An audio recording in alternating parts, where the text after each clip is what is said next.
Yo halo guys, apa kabar semuanya? Sehat-sehat ya? Film kali ini menceritakan seorang pengawal profesional yang bernama Michael Bryce yang bekerja sebagai pengawal orang-orang penting. Suatu waktu Michael diberi tugas untuk mengawal seorang pembunuh internasional. Penasaran kan keseruannya seperti apa? Yuk tanpa berlama-lama lagi kita langsung gaskan ke filmnya.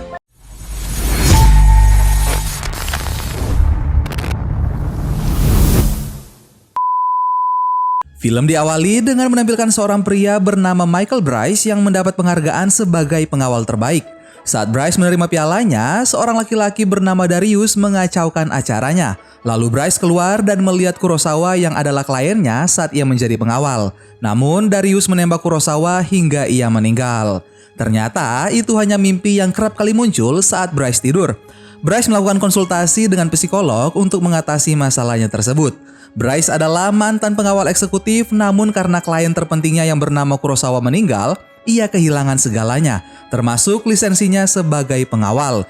Kurosawa meninggal karena ditembak oleh Darius, seorang pembunuh bayaran. Psikolog itu menyarankan agar Bryce melakukan liburan terlebih dahulu untuk menghilangkan stresnya. Psikolog itu juga berkata bahwa lebih baik jika Bryce menulis atau merekam pesan suara untuk dirinya di masa depan. Bryce pun tersadar dan mendapatkan sebuah ide. Ia merasa lebih baik setelah ide itu muncul di kepalanya. Psikolog itu pun berkata bahwa Bryce sudah pulih dan mengusirnya. Scene pun berpindah menampilkan Bryce yang sedang berlibur sesuai saran psikolog. Bryce juga merekam suaranya yang ia dengarkan sambil membaca. Saat Bryce berusaha untuk melupakan masalahnya, tiba-tiba seorang wanita mengambil handphonenya lalu menyadarkan Bryce bahwa sedang terjadi serangan. Wanita itu adalah Sonia Kincaid, istri dari Darius Kincaid. Sonia meminta bantuan Bryce untuk membebaskan suaminya dari para mafia. Namun Bryce menolaknya karena Bryce tidak ingin terlibat dalam perkelahian lagi. Bryce sudah bertobat. Sonia tetap memaksa Bryce karena Dariuslah yang meminta Sonia untuk mencari Bryce. Sonia menarik tangan Bryce lalu membawanya menaiki motor. Saat mereka berada di ujung tebing, Sonia melompat ke laut lalu disusul oleh Bryce.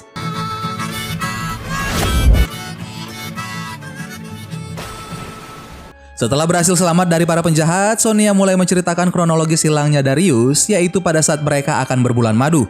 Sonia dan Darius berencana untuk memiliki anak. Sonia terus bercerita selama perjalanan mereka menuju pulau lain. Di sisi lain, terdapat Veronica dan Magnusson menemui seorang pria untuk melihat kinerja bom yang akan mereka beli. Pria itu menunjukkan cara menggunakan bomnya. Tak hanya itu, ia juga meledakkan bom itu untuk membuktikan seberapa canggih alatnya. Magnusson meminta persetujuan Aristotle yang berada dalam mobil. Aristotle tampak menyetujuinya. Kemudian Magnusson dan Veronica menyerang pria itu beserta dengan anak buahnya. Scene lalu berpindah menampilkan keadaan kota yang kacau dan juga mayat yang dikumpulkan akibat ledakan. O'Neill bertugas untuk menyelidiki kasus tersebut. Seorang wanita bernama Crowley berasumsi bahwa kejadian itu disebabkan oleh sambaran petir. Lalu O'Neill menunjukkan mayat yang tertembak. Ia membuktikan bahwa ada serangan. O'Neill meminta izin dari Crowley untuk pergi ke Italia. O'Neill berniat untuk menemui seseorang yang bisa membantunya mengungkapkan kasus tersebut. Di sisi lain, tepatnya di Italia, terdapat Darius yang diculik oleh Carlo. Sonia dan Bryce berusaha untuk membebaskan Darius. Bryce memerintahkan Sonia untuk tidak menggunakan senapan ataupun pisau, tapi Sonia mengabaikannya. Bryce kemudian memutuskan kabel CCTV agar aksi mereka tak terlihat oleh Carlo dan anak buahnya. Bryce melihat Sonia yang membunuh para pengawal sendirian. Sonia dan Bryce pun menerobos masuk melawan semua pengawal dan juga Carlo. Setelah semuanya terkapar, Sonia memeluk Darius, sedangkan Bryce berdiri memperhatikan. Sekeluarnya mereka dari tempat itu, Darius dan Sonia dibawa oleh sekelompok orang, sedangkan Bryce disengat oleh alat penyetrum. Mereka bertiga dibawa ke suatu tempat dan berhadapan dengan O'Neill. O'Neill memarahi mereka karena sudah membunuh Carlo. Carlo adalah informannya, namun sekarang sudah tiada. Maka Darius, Sonia, dan Bryce harus bertanggung jawab menggantikannya. O'Neill pun memerintahkan mereka untuk pergi ke Portofino dan menyamar menjadi pembeli. Bryce akan menjadi seorang pengawal dan Sonia menjadi selir Carlo, sedangkan Darius menjadi pengawas. Tentunya ketiga orang itu menolak, tapi O'Neill mengancam mereka sehingga mereka terpaksa harus menurutinya.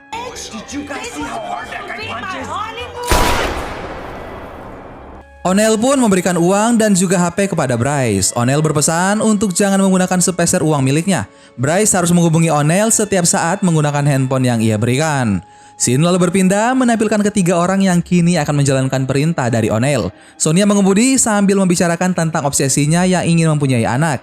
Lalu mereka berhenti di minimarket. Sonia pun melihat Darius sedang bertelepon dengan seseorang. Sonia mengira Darius selingkuh. Ia pun menancap gas mobil berniat untuk menabrak Darius. Namun yang terjadi adalah Bryce lah yang tertabrak. Sonia pun turun dari mobil lalu mengambil handphone Darius. Ternyata Darius sedang merencanakan liburan menggunakan uang yang diberikan O'Neill. Mereka berdua pun pergi sedangkan Bryce dimasukkan ke bagasi.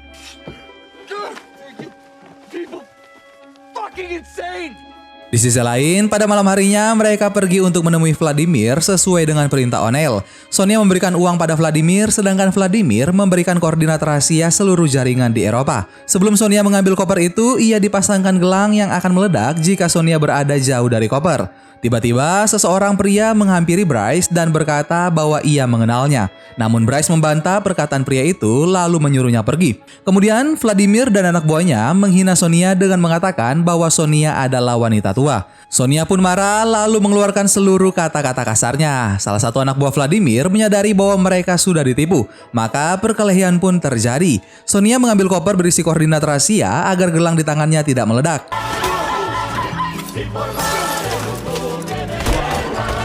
Setelah berhasil melawan Vladimir dan anak buahnya, tiba-tiba tersisa satu orang yang menembak Bryce hingga Bryce pingsan.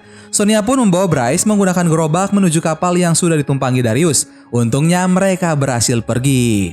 Scene lalu berpindah pada keesokan harinya, menampilkan Sonia dan Darius yang bersedih karena meninggalnya Bryce. Mereka membuang mayat Bryce ke sungai, namun ternyata Bryce masih hidup.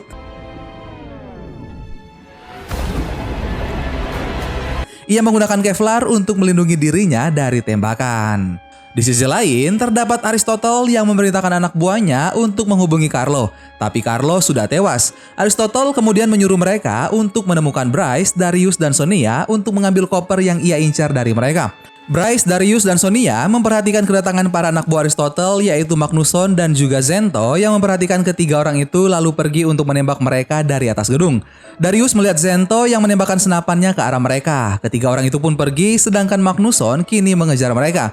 Bryce menghidupkan mobilnya kemudian mengajak Sonia dan Darius untuk segera pergi. Baru saja mereka pergi, Bryce tiba-tiba tertidur.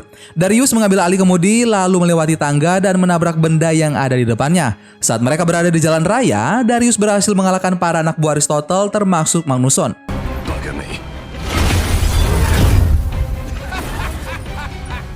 Namun, Zento masih mengejar dengan menggunakan helikopter. Zento terus menyerang mereka, tapi Darius keluar dari mobilnya lalu menembakkan pistolnya ke arah helikopter sehingga helikopter itu terjatuh dan juga terbakar.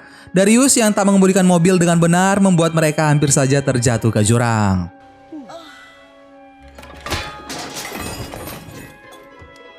Scene lalu berpindah menampilkan Sonia yang sedang mengelus wajah Bryce yang sedang tertidur. Bryce kemudian terbangun dan berdiri menjauhi Sonia. Bryce mengatakan kata-kata yang menyakiti hati Sonia. Darius pun membela istrinya. Lalu Bryce pun pergi meninggalkan mereka. Darius menghampiri Sonia yang sedang menangis. Lalu Bryce kembali dan berkata bahwa ia akan membawa mereka ke suatu tempat. Bryce ternyata membawa mereka menemui ayahnya. Ayah Bryce adalah seorang pengawal juga. Bryce merasa minder pada ayahnya karena jika dibandingkan dengan ayahnya, ia bukanlah apa-apa. Setelah menekan bel, mereka pun masuk lalu disambut oleh ayah Bryce. Bryce pun memeluk ayahnya. Darius terkejut karena ternyata ayah Bryce adalah pria berkulit hitam sedangkan Bryce berkulit putih. Bryce pun memarahi Darius karena bertingkah berlebihan. Bryce juga mengatakan bahwa ayahnya adalah ayah tiri, itu sebabnya warna kulit mereka berbeda. Ayah Bryce mengajak mereka untuk makan bersama. Mereka dihidangkan oleh beragam makanan lezat. Lalu makanan penutup mereka adalah gelato yang membuat Bryce bersedih dan meninggalkan mereka. Ayah Bryce bercerita tentang masa lalu Bryce bersama ibunya. Saat itu Bryce membeli gelato sebelum sebuah wahana yang dinaiki oleh seorang pria gemuk jatuh menimpa ibunya sehingga ibu Bryce meninggal dunia dan Bryce menyalahkan dirinya atas kejadian tersebut. Sonia pun tersentuh lalu pergi menemui Bryce yang sedang menangis. Sonia menceritakan tentang ibunya yang dimakan hiu pada Bryce. Bukannya terhibur, Bryce malah pergi meninggalkannya. Bryce berbicara pada ayahnya tentang lisensinya yang sudah dicabut. Ayah Bryce berkata bahwa ia akan berusaha untuk mengembalikan lisensi Bryce. Bryce pun gembira, lalu ayahnya memberikan kunci mobil yang sedari kecil Bryce inginkan. Bryce semakin gembira lalu pergi bersama Darius dan juga Sonia. Sesampainya mereka di suatu tempat, tiba-tiba ada anak panah yang mengenai Darius dan Sonia yang membuat mereka pingsan, sedangkan Bryce mendapat banyak anak panah. Guys, can't keep your hands off me. Ketiga orang itu pun dibawa ke rumah besar milik Aristotle. Sonia melihat wajah Aristotle lalu teringat masa lalunya bersama Aristotle. Sonia bercerita bahwa ia terjatuh dari kapal dan mengalami amnesia. Aristotle pun melepaskan gelang yang dipasangkan Vladimir lalu membawa Sonia bersamanya. Sedangkan Darius dan Bryce tak menyangka bahwa Sonia memiliki hubungan dengan Aristotle. Darius dan Bryce disiksa menggunakan alat penyetrum, tapi bukannya kesakitan, Darius malah tertawa. Darius dan Bryce berhasil mengalahkan dua penjaga lalu pergi untuk menyelamatkan Sonia.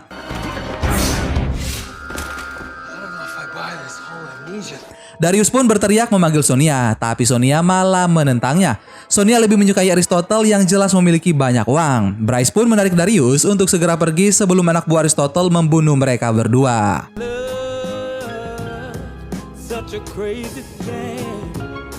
Darius mengaku pada Bryce bahwa kemungkinan ia mandul karena saat ia bertugas, buah zakarnya tertembak. Darius khawatir akan mengecewakan Sonia yang sangat terobsesi memiliki anak. Karena itu, ia merelakan Sonia bersama Aristotle. Darius kemudian pergi meninggalkan Bryce sendirian. Di sisi lain, Bryce mendatangi rumah ayahnya. Ayah Bryce melontarkan kata-kata kasar padanya. Ayah Bryce juga berkata bahwa dirinya lah kepala keamanan Aristotle. Bryce terkejut karena ternyata ayahnya membenci dirinya, ditambah lagi fakta bahwa ayahnya bekerja dengan seorang penjahat membuat Bryce merasa dihianati. Ayah Bryce pun mengusir Bryce lalu berkata bahwa Bryce adalah noda dalam warisannya. Bryce pun menjadi sakit hati. Ia memutuskan untuk membakar mobil pemberian ayahnya lalu pergi ke toko gelato.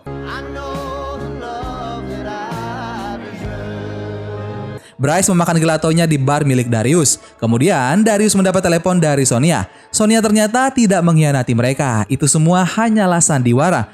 Sonia meminta Darius untuk segera menyelamatkannya karena Aristotle berniat untuk menghancurkan Eropa. Tak lama kemudian, anak buah Aristotle mengepung bar Darius. Di sisi lain, Aristotle ternyata mengetahui rencana Sonia. Ia hanya berpura-pura percaya pada akting Sonia. Aristotle memukul wajah Sonia lalu berkata bahwa anak buahnya sudah melenyapkan Bryce dan juga Darius. Sonia pun tertawa karena Sonia yakin tak ada yang bisa membunuh mereka berdua. Di sisi lain, Darius dan Bryce kini berusaha menghindar dari serangan musuh. Bryce mengemudikan mobilnya dengan sangat amatir. Bryce pun menabrak semua musuh yang ada di hadapannya.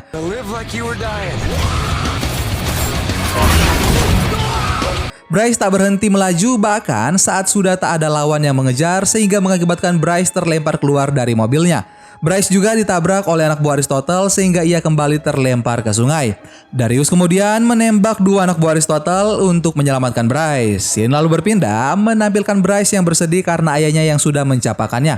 Bryce juga kehilangan harapan terhadap pekerjaannya sebagai pengawal karena lisensinya tak akan pernah kembali. Darius menghibur Bryce dengan mengakui bahwa Bryce adalah pengawal yang hebat. Buah zakar Darius ditembak oleh Bryce saat Bryce menjaga kliennya. Bryce pun tertawa dan menganggap Darius kalah darinya. Namun Bryce masih bersedih karena ia tak akan bisa bekerja lagi. Darius berkata bahwa Bryce tak memerlukan lisensi untuk jadi pengawal. Saat ini seluruh warga Eropa membutuhkan mereka berdua.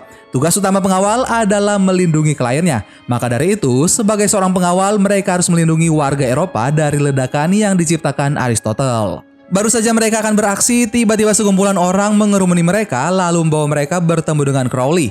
Bryce meyakinkan Crowley bahwa akan terjadi ledakan besar. Jika mereka tak segera bertindak, maka ledakan itu akan benar-benar terjadi.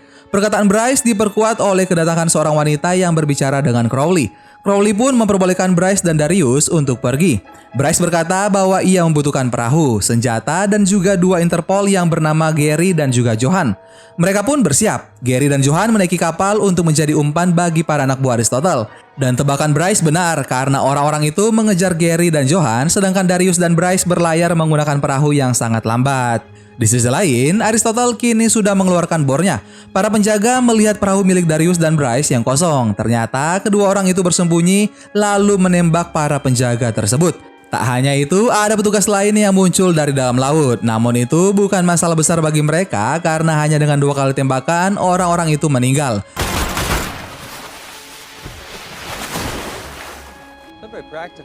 Darius dan Bryce menyelinap masuk ke dalam kapal. Bryce pun diserang oleh Magnusson, sedangkan Darius diserang oleh Zento. Pertarungan berlangsung sengit, namun tentunya dimenangkan oleh Darius dan juga Bryce. Misi mereka kali ini belum selesai. Mereka harus menghentikan bor yang kini sudah diluncurkan Aristotle. Mereka hanya memiliki waktu 6 menit sebelum virus diunggah.